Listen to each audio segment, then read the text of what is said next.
सभी प्राकृतिक चिकित्सा और आयुर्वेदिक प्रेमियों को मेरा नमस्कार। साथियों, जो वर्षा ऋतु का जो समय है, इस समय पे नमी वातावरण में बढ़ जाती है।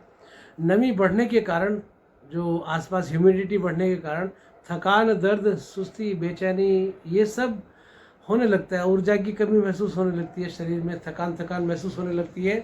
पुराने जो दर्द होती हैं, चोटें होती हैं, वो उभर आते हैं। वो लोग कहते हैं कि एक्सीडेंट हुआ था, यहाँ दर्द बढ़ गया। तो ये सब इसका जो कारण है वो नमी का बढ़ना है और वातावरण में परिवर्तन है। वर्षा ऋतु में जो चेंजेज आते हैं उसमें बहुत सारा एक जो रोग आते हैं, उसमें एक सबसे बड़ा रोग होते हैं संक्रामक रोगों का बढ़ना। तो इनसे सबसे बचने के लिए हमें क्या करना चाहिए, क्या खाना चाहिए, इसके विषय में मैं आपसे बात करूंगा। साथियों, याद रखें कि इन दिनों जो मसाले हैं उनका जो उपयोगिता थोड़ी बढ़ जाती है। उसमें सौंठ, काली मिर्च, पीपल, ये याद रखें। 3 चीज़ें जो त्रिकुटा जिसको बोलते हैं आयुर्वेद में, 3 चीज़ों से मिलके बना होता है सौंठ, काली मिर्च, पीपल। बल्कि ये सौंठ, काली मिर्च, पीपल का तो चूर्ण बना के आप रख लीजिएगा डब्बे के अंदर। और कुछ भी आप खाएं, जो भी आप चीज़ लें आहार में, जिसमें लगता है कि बाय या बादी बढ़ाने वाली है, तो उसमें आप थोड़ा सा उसके अंदर बुरक लें, 1-2 चुटकी, तो लाभ करता है। साथ में जीरा, धनिया और अजवाइन, 3 आप एक ही तरह के मसाले आप याद रखें, इसका प्रयोग करें। और दालचीनी, तेजपत्ता, राई और हींग, ये आपके कुछ मसाले हैं जिनको हम अपनी रसोई में एक्टिव ग्रेडियंट के फॉर्म में रखें और इनका प्रयोग हम अपने आहार में अधिक से अधिक करें। क्योंकि इन दिनों एक रोग और होता है जिसको बोलते हैं मंदाग्नि, यानी पाचन शक्ति में कमी आना। जो आहार में पाचन शक्ति में जब कमी आ जाती है, तो इन दिनों जब ये रोग होता है, तो ये मसाले बहुत अच्छा काम करते हैं। ये अग्नि को तीव्र करने का काम करते हैं, अग्नि को बढ़ाने का काम करते हैं। इस मौसम में खाई जाने वाली सब्जियां, जो सब्जियां मुख्यतः जिस मौसम में खाई जानी चाहिए वो है लौकी, तोरी, परमल और टिंडा। ये 4 सब्जियां तो मुख्य रूप से हैं, लेकिन साथ में करेला और करौंदा और सीताफल, इनका प्रयोग आप कर सकते हैं। लेकिन सीताफल का प्रयोग करने के लिए उसमें मेथी का प्रयोग जरूर करें। मेथी में छोंकें, मेथी चूर्ण डालें, मेथी दाने का प्रयोग करें, ये बहुत ज़रूरी है। और त्रिकुटे का प्रयोग तो आपको करना ही है, जो भी चीज़ आप लेंगे।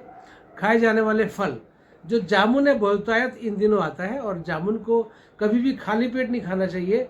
आहार के कुछ देर बाद या आहार के तुरंत बाद आप जामुन खा सकते हैं। और प्रत्येक व्यक्ति को कम से कम 150-200 ग्राम जामुन खानी बहुत ज़रूरी है। साथ में नाशपाती काफ़ी मात्रा में, नाशपाती से जुड़े हुए अन्य जो फल हैं, नाक, बब्बू गोशा, इसका भी प्रयोग कर सकते हैं। और पपीता भी इस मौसम में अच्छी तरह से खाया जाने वाला फल है। आलू बुखारा जो बाजार में दिखाई देता है वो भी आप लें। और सिट्रस फूड तो हमेशा लें। नींबू का प्रयोग इस समय अधिक करें। साथ में जो सलाद है उसका प्रयोग बढ़ा सकते हैं। और ध्यान देने योग्य जो बातें हैं वो क्या क्या है। सबसे पहले, क्योंकि वातावरण में नमी होती है, तो अपना जो फ्लोर, जो घर है, घर का जो हिस्सा है, कहीं भी जल का आप भराव ना रखें। नमी को सुखा के रखें। नमी नहीं होनी चाहिए कहीं भी। नमी से बच के रहें, जिससे कि संक्रामक रोग नहीं हो।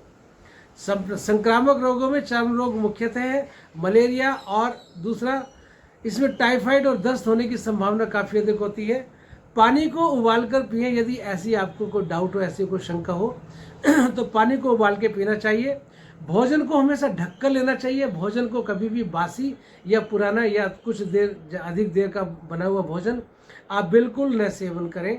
साथ में जो गूगल नीम, इसको आप लें और इसको आप गाय का जो उपला होता है, गोबर का जो उपला होता है, उसके ऊपर इसका घर में धूमन जरूर करें।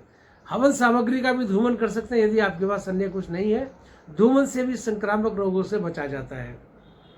और जमीन पर नहीं सोना चाहिए। यदि आप नीचे हैं तो मकान का हिस्सा नीचे की तरफ है, घर नीचे है आपका, तो जमीन पे सोने से जो कीट पतंगे वो आपके जमीन पे आ जाते हैं और हानि करते हैं। साथ में गुनगुने पानी का प्रयोग करना भी नहाने के लिए भी ज़रूरी हो जाता है। और नीम के पत्तों से स्नान करें, ये भी अधिक लाभकारी होता है। वर्जित जो है, इन दिनों क्या क्या वर्जित होना चाहिए। एक तो जल जो है उसमें सत्तू का सेवन पानी में मिला के ना लें।